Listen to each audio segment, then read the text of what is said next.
네 번째 시간에는 결혼 이민의 원인에 대해서 생각해 보도록 하고자 합니다. 이 전 시간에 결혼 이민의 원인으로 그 밑바닥에는 양성평등이 깔려 있다라는 말씀을 드렸는데요. 유입국과 송출국에서 양성평등이라는 현상이 어떻게 결혼 이민의 원인이 되는가를 한번 생각해 보기로 해요. 일단 유입국의 원인을 먼저 따져볼게요.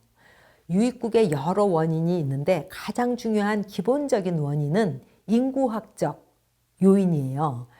그래서 저출산 현상이 이제 우리나라에서도 굉장히 계속되었는데 이러한 저출산 현상에 남아 선호 사상이 맞물리니까 출생 성비 왜곡이 일어나게 돼요. 그러면 출생 성비라는 거는 뭘까요? 우리가 분모가 있고 분자가 있다라고 생각을 하면 분모는 여아예요. 그럼 분자는 남자아이예요. 곱하기 100. 그러니까 여자아이가 100명 태어나는 거를 기준으로 할 때 남자아이가 몇 명 태어났느냐가 출생 성비예요. 여러분들 지금 여기 그림이 보이시나요? 이 그림은 동아시아 주요 국가의 출생 성비를 그래프로 표현한 거예요. 맨 밑에 있는 줄이 빨간 줄이죠. 빨간 줄은 105 근처에서 비교적 굉장히 안정적으로 가 있죠. 이게 일본이에요. 그러면 일본은 출생 성비가 굉장히 그냥 105 정도에서 안정적이다라는 거죠. 그럼 출생 성비가 105라는 게 뭘까요? 여자가 100명 태어날 때 남자아이가 한 105명 태어났다라는 거예요. 그러면 출생 성비가 100에서부터 106까지를 우리가 정상이라고 봐요. 태어날 때는 남자아이가 조금 더 많이 태어난대요. 그게 그냥 생물학적 자연스러운 현상이래요. 그래서 100에서부터 104에서 106까지가 우리가 정상이라고 생각하거든요. 그러므로 일본은 출생 성비가 굉장히 정상적이었다. 왜곡 현상이 없었다라고 해석을 하시면 되고요. 그 다음에 이제 파란색을 볼까요? 파란색이 대만이에요. 그런데 파란색 대만은 많을 때 한 110까지 가죠. 110도 어느 정도 왜곡 현상이 있었어요. 그런데 여자아이가 100명 태어날 때 남자아이들이 한 10명씩 정도 더 태어난 거예요. 그런데 노란 줄은 더 심각하죠. 저 노란 줄이 한국이에요. 그래서 노란 줄을 보시면 우리가 70년대에도 이 현상이 있었고요. 80년대에 이 현상이 상당히 심각했고요. 90년대까지 이 현상이 있었어요. 그래서 심각했을 때를 보세요. 우리의 출생 시 출생 성비 가장 왜곡됐을 때가 116 정도 돼요. 그러니까 여자아이가 100명 태어날 때마다 남자아이들이 116명, 그러니까 16명씩 더 태어난 거죠. 근데 이제 이걸 더 자세하게 출생 순위별로 첫째일 때는 어떻고, 뭐 둘째일 때는 어떻고, 뭐 셋째 이상일 때는 어떻고 하면 어떨 것 같아요? 첫째일 때는 뭐 비교적 괜찮아요. 둘째일 때 이제 한 110 정도 되고요. 셋째와 이상이 되면 막 130 막 이렇게 돼요. 엄청나게 차이가 난 거죠. 그러면 출생 성비가 이렇게 116으로 왜곡이 일어났다라는 거는 무슨 현상이 일어난 거예요? 맞아요. 낙태를 한 거예요. 그래서 태아의 성을 미리 알고 나서 태아가 남자아이다 그러면 그냥 낳고요. 태아가 여자아이다 그러면 지운 거예요. 그런 현상이 대만에서도 조금 있었고 한국에서는 아주 심각하게 있었던 거죠. 왜 저렇게 1980년대냐고요? 그때 80년대에 초음파 기술이 굉장히 발전해가지고요. 태아를 더 정확하게 알 수 있었다고 해요. 그러니까 기술의 발전이죠. 그런데 아이를 많이 낳고 싶지 않은 거예요. 한 6명씩 낳을 때는 괜찮아요. 어차피 6명씩 낳다 보면 절반 섞이니까. 그런데 딱 둘만 낳고 싶을 때 이제 문제가 생기는 거예요. 또는 하나만 낳고 싶어. 그런데 나는 반드시 남자를 낳고 싶어. 라고 하면 계속 지우다가 남자아이다 그러면 낳는 거예요. 그런 현상이 우리나라에 많았다는 거예요. 90년대까지. 그래서 90년대 중반이 되면 우리나라에서 산부인과에서 태아의 성별을 미리 알려주면 그 산부인과 문 닫게 했어요. 그래서 굉장히 엄격한 그런 거를 해서 줄어들어요. 근데 최근에는 이런 거 안 해도 돼요. 우리 부모들의 생각이, 젊은 세대 부모님들의 생각이 다 바뀌어서 우리나라는 너무 짧은 시기 동안에 남아 선호 사상에서 여아 선호로 바뀌었어요. 남자아이 낳아봤자 소용없다라고 많은 국민이 느끼신 거겠죠. 그런데 저기 다른 색깔로 초록색으로 XX 쳐진 거는 어느 나라일까요?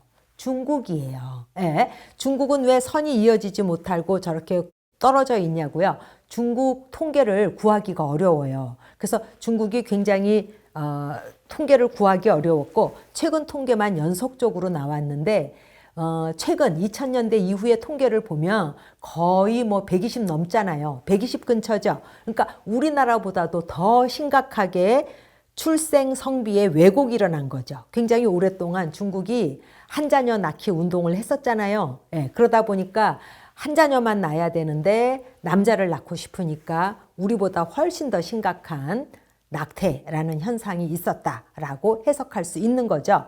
자, 그러면 이런 출생 성비가 국제 결혼하고 무슨 관계냐고요? 예, 남자가 이렇게 많이 태어났어요. 그러면 적어도 25년 후에 또는 30년 후에 이 아이들이 자라서 결혼할 연령이 되었을 때를 생각해 봐요. 한국 같은 경우는 어때요?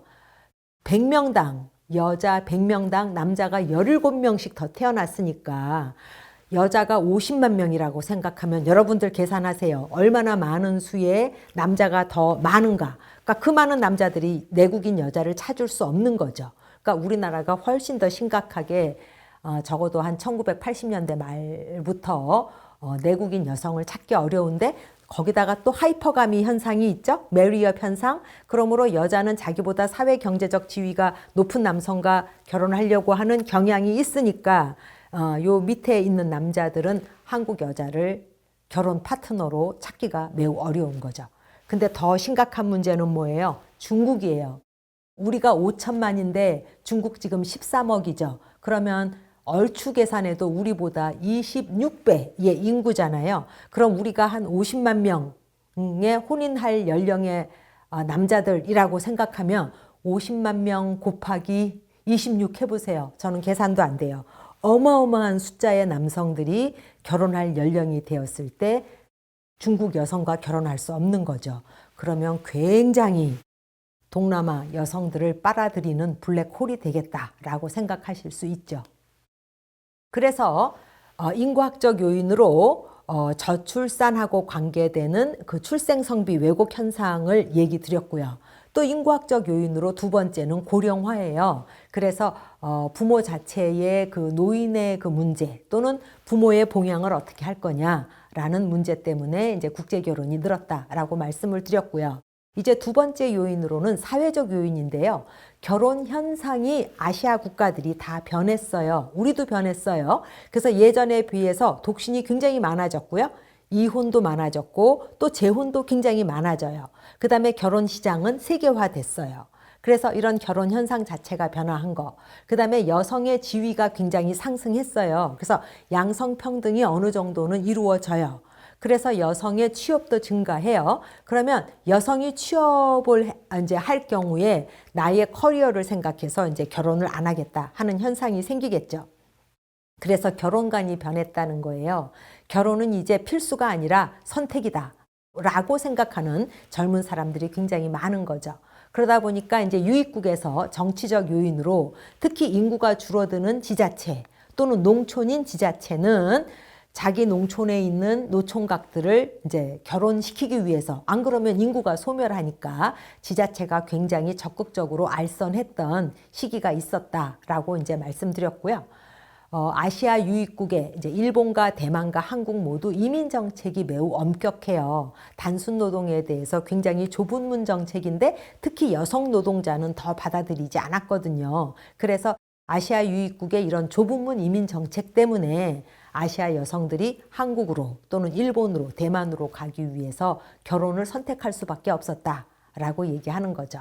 맨 마지막 요인은 이 3개국 모두 일본, 대만, 한국 모두 결혼 중개업체가 굉장히 활발하게 이제 증가했고요. 그다음에 또 이미 먼저 결혼했던 결혼 이민자들이 자신들의 소셜 네트워크, 연결망을 이용해서 자기 마을 사람들을 또 소개하는 그런 연쇄 이민적인 결혼 중개도 이루어지는 거죠. 그럼 이제 송출국의 어떠한 요인들이 결혼 이민을 더 이렇게 급증하게 만드나를 살펴보자면 첫 번째 경제적인 요인으로는요. 여성의 취업 욕구가 굉장히 높은데 자국 내에서 취업할 수 있는 일자리가 너무 없어요. 특히 중국이라든지 베트남은 사회주의 경험을 했잖아요. 사회주의 국가였을 때에는 남자 여자 거의 다 취업을 했었어요. 그런데 이제 그 사회주의 국가가 경제를 개방하면서 즉 공기업이 대부분 민영화가 되면서 여자들이 훨씬 먼저 많이 해고를 당했다고 하죠. 그래서 여성의 취업 기회가 사회주의였던 시절보다 확 줄어드는 거예요. 그런데 일하고 싶은 욕구는 굉장히 많은데 일자리가 없으니까 해외 취업도 불사하게 되는 거죠. 사회적으로 여성의 양성평등 욕구는 굉장히 커요. 이미 또 사회주의를 경험한 나라들은 더 높아요. 그래서 양성이 평등해 보이는 국가로 이민하겠다라고 얘기하고요. 저희가 이제 2008년 또는 뭐 그 전에 베트남이라든지 뭐 이런 데로 이제 현지 조사를 많이 가보면 그 베트남 분이라든지 또는 뭐 다른 나라 분들도 많이 어떤 얘기를 하냐면 인생을 리셋하고 싶다. 인생을 리셋하고 싶다라는 답을 굉장히 많이 하면서 그러니까 대부분 농촌에 있는 여성들이 내 엄마처럼 이렇게 한평생 일만 하고 희생하고 살고 싶지 않다. 그러니까 인생을 리셋하고 싶다라는 이 대답에는 엄마처럼 살고 싶지 않다. 이 농촌을 벗어나고 싶다. 이 우리나라를 벗어나고 싶다. 그러니까 자기네 나라, 그러니까 베트남이라든지, 그러니까 그 베트남으로 상징되는 농촌을 벗어나고 싶다라는 욕구가 굉장히 크더라고요. 그 다음에 이제 여기저기 이민이 많아지니까 이동이 증가하면서 따라서 사랑이 세계화되는 거죠. 그래서 우리가 베트남에 가보면 뭐 한국 텔레비, 뭐 중국 뭐 드라마, 뭐 일본 드라마 뭐 하는 게 방영이 되고 있잖아요. 요새 또 동남아에서 한국 드라마 굉장히 인기였잖아요. 굉장히 오래전부터 인기였어요. 90년대 초부터. 그래서 그러한 TV라든지 매스컴의 영향으로 한국 하면 다 이렇게 잘 살고 한국이 굉장히 양성평등이 잘 돼 있을 거라고 생각을 하는 거죠. 그래서 이제 마지막으로 베트남이라면 이제 이 사진을 보시면 2008년 5월 그 하이풍 현지조사에서 제가 찍은 사진인데요.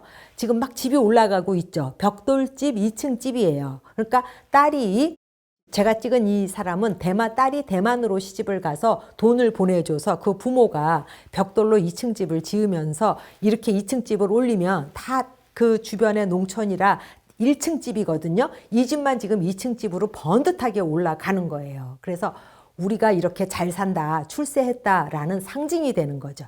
그러면 이 집이 바로 이제 결혼 바람 또는 이민 바람을 부추기는 중요한 상징적인 역할을 하는 거죠.